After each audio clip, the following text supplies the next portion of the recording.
My name is Paul Benson.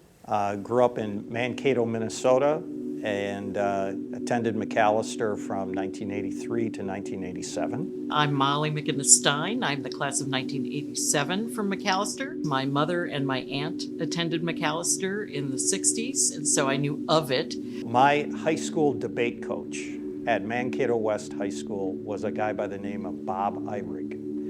Bob had attended Macalester, and he always sort of had suggested to me the possibility of continuing my forensics career in college at Macalester. For me, forensics started in 8th grade, and it was a course that was offered in my middle school. And so first, it brought me to a group of friends to learn skills about public speaking, about argumentation, about thinking critically about pretty adult issues at the age of 13, to learn how to disagree agreeably, to learn how to disagree constructively. That was all great to learn at that age. Everyone, irrespective of their genetic and physical makeup, can be engaged in forensics. And it really satisfied a competitive urge for me. At that time, CETA debate it didn't have a national championship. It was announced that they were going to have a national championship in the 85-86 season.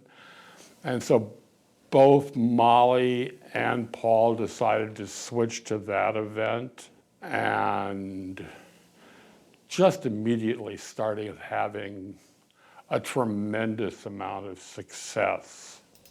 Well, as we were preparing for the 1986 National, it was somewhat of an unknown. You didn't have to have qualifiers to debate at CETA, Cross-Examination Debate Association, CETA Nationals. So we knew that the tournament was going to be gigantic. So it was a little bit of an unknown because we just weren't sure how a tournament that large was going to operate and how random everything could be. For our national tournament topics, the first one was whether or not the United States participation in the United Nations was beneficial. And in our second second national tournament, it was whether or not employee drug testing presented an unwarranted invasion of privacy. So we dive into each topic with the help of Dick Lasico, who was the coach at the time, Dr. Nobles, who was the director of forensics at that time, great assistant coaches. Paul and I always were partners together in our junior and senior year, and we went to all of the tournaments. Oftentimes I think they intimidated opponents by just being incredibly eloquent. Not only were the arguments good, but they were expressed very powerfully, both in terms of the delivery and the stylistic choices that they made.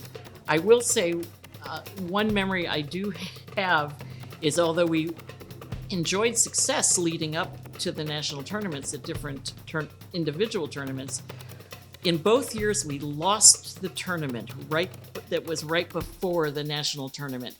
And in retrospect, I think that was great because it really annoyed us. And I think that probably just motivated us to be that much more ready, that much more hungry for it. I usually could tell how we were doing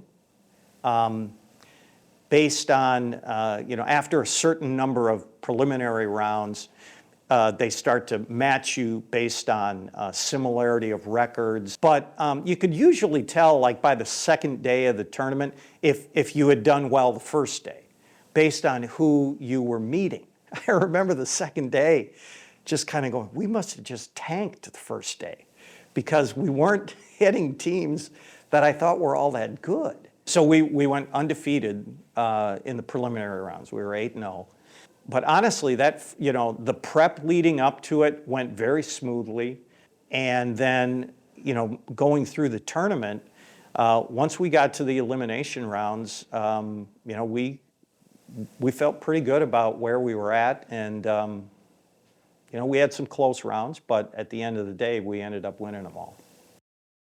Molly and I gave serious thought after 1986 to saying, okay, we're done doing debate. I mean, we just won the national. Dick Lasico, who is one of the best writers I have ever known, wrote us a reason why we should participate in our senior year.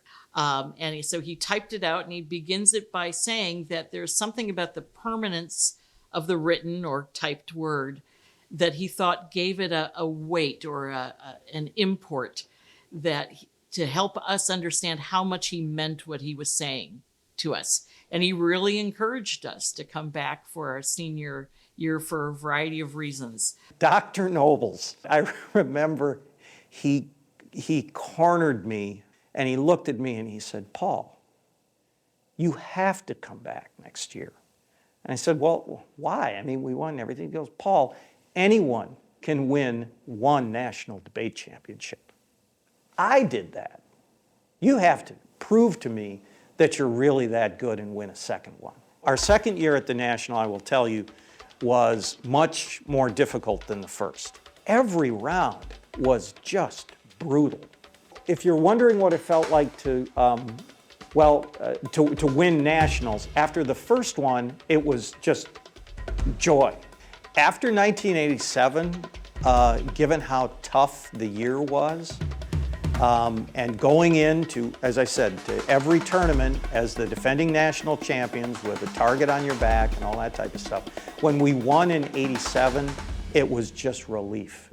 Forensics is this really incredible site of community and self-growth. I think that the intellectual work of wrestling with the sort of moral dilemmas that are present in whether it's a mock trial case or ethics pool case or the policy debate topic, I mean, I think lets them really find their own voice. I mean, the other thing I think that, debate does teach you about the value of hard work. You go to a debate tournament, nobody wants you to succeed because it's a zero-sum game. Your success is their defeat. Your victory is their loss. And while that's not a great recipe for all of life, we all need to learn how to deal with and contend with those situations because that is a major part of life. Trophies motivate our students. While I speak every day about the importance of the pedagogical aspect of forensics participation, ultimately our students love the joy and elation that they feel when judges recognize their brilliance.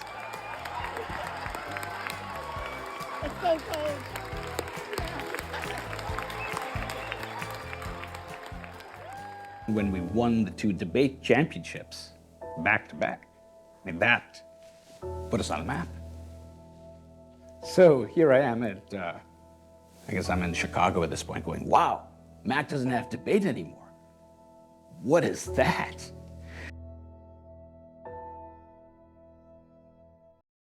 I wasn't really in contact. I'd lost contact with Macalester, but had a chance to come back, move back to the cities. But I wasn't sure how successful it would be to resurrect this program. But immediately, it became a success. In the last 3 years, I have picked up the success of the mock trial and ethics bowl teams, with our mock trial team advancing to the national championship in the spring of 2022 for the first time in several years. We've also won the Ethics Bowl championship in the spring of 2021. And I've also restarted our college policy debate team in the last 3 years. I've been blessed by having great Macalester debate coaches my entire career, including in high school. They're all people who were extraordinarily positive in my development. The more I think about forensics in general and debate in particular, is that I can't think of a better lens that reflects what a liberal arts education is and is supposed to be. My hope is that the program continues to recruit students to this campus that want a liberal arts education that will transform them as subjects and scholars and citizens of the world. I hope to bring in students that want to compete at high levels, that see the values and the curriculum that we are undergoing in the forensics program, and find their own way that they can make this program even better.